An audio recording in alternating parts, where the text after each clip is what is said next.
السلام علیکم۔ ہر شخص کو بزنس کرنے کے لیے کسی نئے آئیڈیا کی ضرورت رہتی ہے۔ نیا آئیڈیا ہی آپ کو ایک بزنس کی طرف لے کے جاتا ہے۔ اگر آپ یہ سوچیں گے جی کہ میں کوئی دکان بنا لوں، تو دکانیں تو بہت ساری ہیں۔ آپ کپڑے کا کام کرنا ہے، بہت کپڑے والے ہیں۔ آپ ڈپارٹمنٹل سٹور بنانا چاہ رہے ہیں، بہت ڈپارٹمنٹل سٹور ہے۔ آپ کوئی آئل بیچنا چاہ رہے ہیں، کوئی گھی بیچنا چاہ رہے ہیں، بڑی دنیا کر رہی ہے۔ نئے نئے آئیڈیاز ہی انسان کو آگے لے کر چلتے ہیں، اور نیا آئیڈیا اسی صورت آتا ہے کہ جو اسٹرگل کرتا رہے، جو پلان کرتا رہے، جو آئیڈیاز دینے والوں کو سنتا رہے اور آئیڈیاز دینے والوں کی صحبت میں جا کے بیٹھے، ان سے ملاقاتیں کرے، ان سے میٹنگز کرے، تو نئے نئے آئیڈیاز ملتے چلے رہتے ہیں۔ آپ میرے چینل کو سبسکرائب کیجئے، ڈاکٹر جلیل اسلم آفیشیل یوٹیوب چینل کو، اور آپ ہر روز دیکھیں، میں بھی آپ کو نئے نئے آئیڈیاز دیتا رہتا ہوں۔ ایک جاپانی انجینئر سے ایک شخص کی ملاقات مالدیپ میں ہوئی۔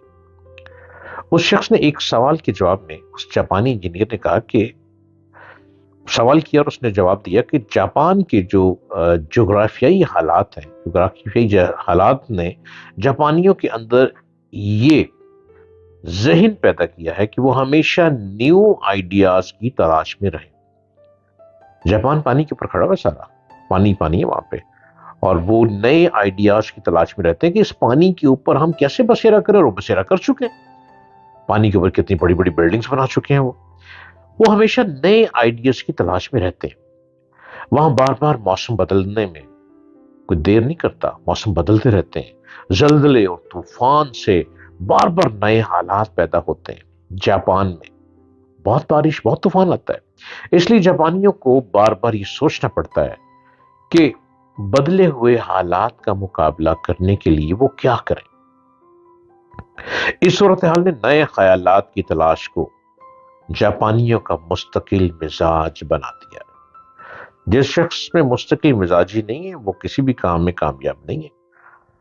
اگر آپ اسٹوڈنٹ ہیں تو اگر آپ مستقل مزاج نہیں، ہر روز اپنا ڈپارٹمنٹ چینج کرتے ہیں، کبھی اکنامکس رکھ لیتے ہیں، کبھی انگلش رکھ لیتے ہیں، کبھی آپ میس کمیونیکیشن رکھ لیتے ہیں، تو آپ مستقل مزاج بالکل نہیں ہے، آپ کبھی کامیاب نہیں ہو سکتے۔ اگر آپ جاب کر رہے ہیں تو آپ ہر روز جاب بدل لیتے ہیں، اٹ مینس کہ آپ مستقل مزاج نہیں ہیں، آپ کبھی کامیاب نہیں ہو سکتے۔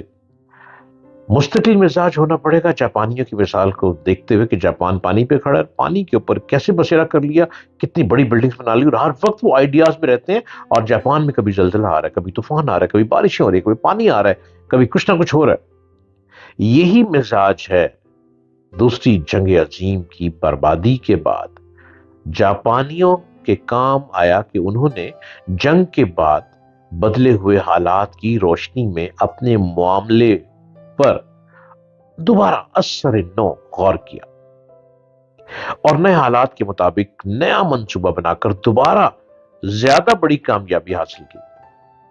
جاپانیوں کی اس خصوصیت کو ایک امریکی مصنف نے کچھ اس طرح سے کہا کہ وہ تبدیلی کے آقا بن گئے، بجائے کہ وہ اس تبدیلی کا شکار ہو جائیں۔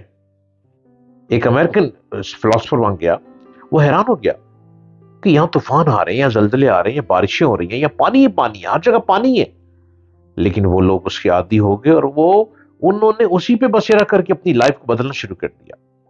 زندگی کا سفر کبھی ہموار راستے پر طے نہیں ہوتا۔ زندگی حادثات اور مشکلات سے بھری ہوئی ہے، اور یہ حادثے اور مشکلیں لوگوں کو پیش آتی رہتی ہیں، اور قوموں کو بھی۔ یہ خود خالق کا قائم کیا ہوا نظام ہے، اور اس سے بچنا کسی طرح بھی ممکن نہیں۔ آپ کو مائنڈ میں رکھنا ہے کہ آپ نے آگے بڑھنا ہے تو تکلیفیں آئیں گی، آپ نے آگے بڑھنا ہے تو مشکلیں آئیں گی، آپ نے آگے بڑھنا ہے تو آپ کو مشقت کرنی ہے، آزمائش سے گزرنا ہے، تو ہی منزل کو پا سکیں گے آپ۔ ایسی حالت میں انسان کے لیے کامیابی کا راستہ صرف ایک ہے کہ وہ مشکلات کے باوجود اپنے سفر کو جاری رکھے، وہ راستے کے کانٹوں اور پتھروں کے باوجود منزل تک پہنچنے کا حوصلہ کر سکے۔ اس لیے آپ ہی حالات کی تبدیلی کے بعد حالات کے خلاف شکایت نہ کیجیے، بلکہ نئے حالات کے مطابق اس کا نیا حل سوچئے تو آپ ہمیشہ کامیاب رہیں گے۔ کامیابی آپ کے قدم چومتی رہے گی۔ زندگی کو مشکل نہ سمجھیں، زندگی کو آزمائش سمجھیں، زندگی کو بوجھ نہ سمجھیں، زندگی کو ایک فن سمجھیں، زندگی کو پتھر کی طرح بوجھ بنا کر سر پہ لے کر مت چلیں، زندگی کو اسینس آف لائف کی طرح لے کر چلیں۔ آپ کو بڑا مزہ آئے گا زندگی میں گزرنے کا، جب گرم سرد ہوائیں ٹکراتی چلی جائیں گی اور آپ بازی مارتے چلے جائیں گے، آپ آگے بڑھتے چلے جائیں گے، کمال کے انسان تو آپ خود بنتے چلے جائیں گے۔ یہ آزمائش کچھ نہیں بگاڑ سکتی انسان کا۔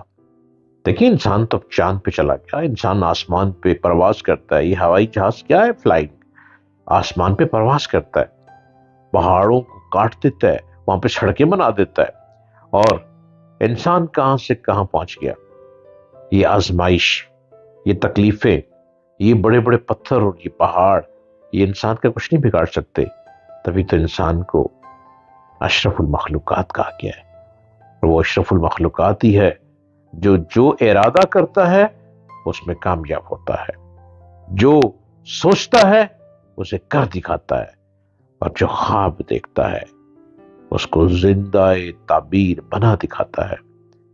آگے بڑھے، ہمت کریں، آپ میں پوٹینشل ہے، آپ زندگی کے کامیاب شخص ہیں اور بن سکتے ہیں۔ میری باتوں کو سنتے رہیے، میرے چینل کو سبسکرائب کیجیے، ڈاکٹر جلیل اسلم آفیشل۔ میں ہر روز آپ کے لیے نت نئی باتیں لاتا ہوں۔ خدا حافظ۔